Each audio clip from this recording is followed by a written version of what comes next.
পরম করুণাময় ও অসীম দয়াবান আল্লাহর নামে শুরু। আপনি আপনার মহান পালনকর্তার নামের পবিত্রতা বর্ণনা করুন, যিনি সৃষ্টি করেছেন ও সুবিন্যস্ত করেছেন এবং যিনি সুপরিমিত করেছেন ও পথপ্রদর্শন করেছেন এবং যিনি তৃণাদি উৎপন্ন করেছেন, অতঃপর করেছেন তাকে কালো আবর্জনা। আমি আপনাকে পাঠ করাতে থাকব, ফলে আপনি বিস্মৃত হবেন না। আল্লাহ যা ইচ্ছা করেন তা ছাড়া। নিশ্চয়ই তিনি জানেন প্রকাশ্য ও গোপন বিষয়। আমি আপনার জন্য সহজ শরীয়ত সহজতর করে দেব।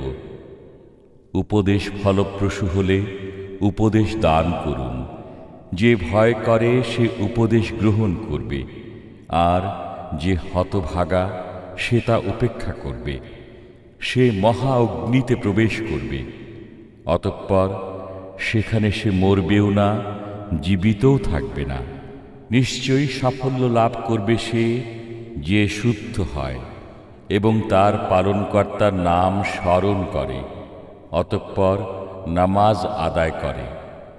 বস্তুত তোমরা পার্থিব জীবনকে অগ্রাধিকার দাও, অথচ পরকালের জীবন উৎকৃষ্ট ও স্থায়ী। এটা লিখিত রয়েছে পূর্ববর্তী কিতাবসমূহে, ইব্রাহিম ও মুসার কিতাবসমূহে।